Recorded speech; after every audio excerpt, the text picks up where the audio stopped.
Yo, what's going on, everybody? Hope you guys are having a fantastic day so far. Guys, I've been excited for the Back 4 Blood release since I saw it. Granted, I know we're still in a beta, but whenever I saw it announced, I was like, oh man, I'm gonna jump on this. And guys, here's the reason why. I've been a pretty big fan of the Left 4 Dead franchise. I literally have Left 4 Dead 2 here that I went and got in like 2009 in a midnight release at Gamestop. Yes, they used to do midnight releases at Gamestop. I have no idea if they still do them now. I don't think they do. Everything's digital. Guys, there was a line outside of Gamestop and there was 2 games, but I think it was between this one and like Assassin's Creed or something. And we went home and like played it like all night. I had to get up for a job at like 4 in the morning. I was kind of working like some like night shift type of stuff back then. Man, so guys, this is gonna definitely bring back some memories. This is gonna bring back some memories like crazy. So I was super excited to get my hands on it and to play it and to try it out. So for this review, I'm gonna mainly focus on campaign. I literally got into one versus game for like 15 minutes, so I didn't really get to thoroughly try that out. It was a bummer, but I'm gonna assume it's gonna be kind of very similar because man, I noticed that the mechanics of this game and the movement, stuff like it, is very similar from Left 4 Dead 2, from Left 4 Dead 1. So man, I'm just gonna go ahead and assume that that's what the versus was. Hey, be sure and tell me in the comments below if you got to check that mode out. Here comes the beta. Guys, I don't think I've ever been frustrated. I was literally almost to the point of like raging at one point because this whole weekend I've been fighting to get into this game. I'm on a beta, I'm playing on a console, Xbox Series X, and guys, I was talking to some other people who have been playing it. I've seen a lot of people have issues. I've seen a lot of people have issues with playing. It's for some reason, I think it's been more console than for PC. So I don't know what's going on with the beta, but literally this whole weekend, I played like 3 games. And that was me trying a lot, and I just kept getting server disconnected. So, you know, I definitely want to give them some grace and mercy on that. And you know what, I'm sure that they'll get all the kinks worked out with the server issues before the actual game is released in October. So man, that was like a little bit of a disappointment because I really wanted to play it and dig into it, which I did. I mean, I did get a chance to play it, and I actually beat it. So that was cool. But I just wish I could have had a little bit more time on it. So, if you don't know what Back 4 Blood is, it is a zombies first-person shooter with a strategy and very heavy emphasis on survival co-op team game.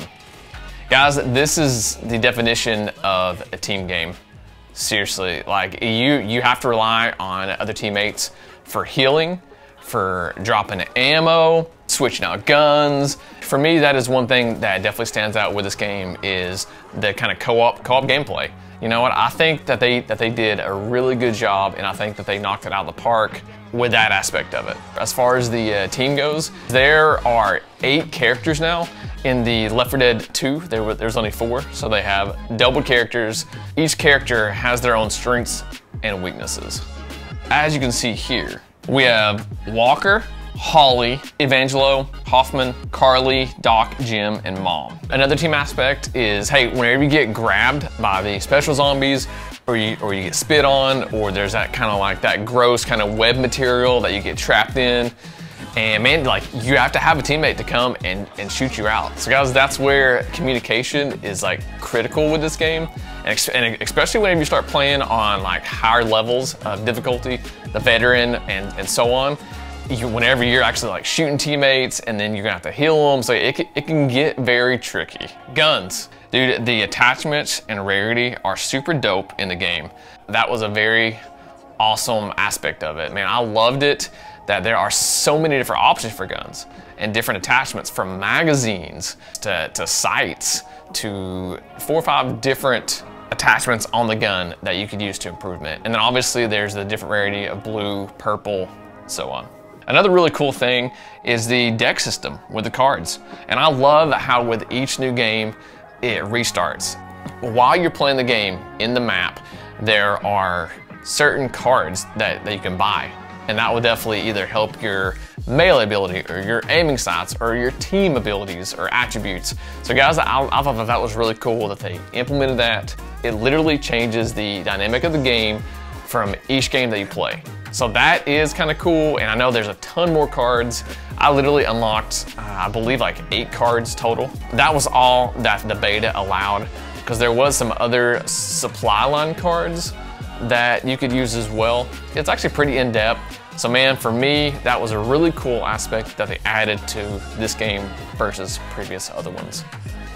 Deck system will be dope, especially if they do a great job expanding on it and really actually changing the gameplay. Changing the dynamics of it will be super important. If they don't do that, then I'm not sure really how this game is gonna kind of keep going. And man, having me wanting to play it more and more and more. So I'm definitely very curious. New monsters. I thought that the Orge was like a really, really good added bonus to it, where you had to fight this big, huge, like crazy looking dude, and like he was super hard to kill, and like he could just almost kill you in like one swipe, you know. So man, that was a really cool added feature. Hopefully that there'll be more of those in the game. Man, I really do, because that was fun, right? It was something different, something unique. They definitely need to capitalize on that when this game is launched. So far, the maps have been pretty good, honestly. But overall, the details, and guys, here's the thing, I'm not gonna go into graphics, because man, from a game that was released in 2009 until 2021, the graphics are gonna improve, right? Like that should be obvious. That should literally be obvious, especially when the graphics on this one, you know, I mean, come on, like technology has come a long way, so I don't really want to touch on that. The maps look good, the details look good, the characters look good, the guns look good, definitely from where it's come since then. Another aspect of the maps that I liked was the secondary challenges. I thought that was really cool. So you get a bonus if you did a certain challenge within a certain amount of time, or you get a team bonus. There would be some sort of, you know, each map, it was different for whatever bonus that you got. Some of them were timed, some of them were just, hey, don't alert the birds, or don't set off an alarm, or alert a specific horde. So I thought that was really cool that they added some more challenges, some more opportunities for you to get more cards, and add your deck system so you can have a really nice custom deck by the time that you finish maybe maybe a full act or a full chapter or something like that. You know, throughout different maps, there's definitely certain positions and certain equipment to help control the horde and help you beat that level in that map. That was another thing that I really didn't think about in the past, and I don't think that this was actually implemented too much in these Left 4 Dead games, because it was more just a straightforward, boom, I'm going in, killing zombies, shooting it, going to the safe house, and then, all right, next level. Going to safe house, all right, next level. Man, with these, there actually are some like strategies that you have to implement. One example of a strategy, the very last map of the beta, you had to put these shells into this cannon and literally shoot them off at this wall. But guys, every time that you do that, there would just be hordes and hordes of zombies that would come. So man, like I just remember kind of like talking with some teammates, and you know, these are just like random teammates that I had to talk with, and it was like, hey, you know what? We kind of figured out a strategy where it's like, okay, hey, we're gonna, you know, this is the time then we need to blow it apart. Okay, so guys, let's get down to business now. Should you play this game? I would say absolutely yes. I definitely love that it's still the same feel, right? It's still the same movement, the same kind of story, the same character type.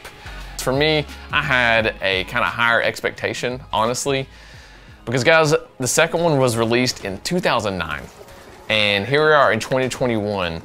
And man, yes, there are some really cool changes and some updates, and the graphics, guns, all that stuff.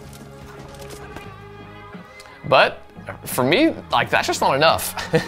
You know, I feel like 12 years, guys, going on 13 years, 12 years going on 13 years is a ton of time for a development in a game.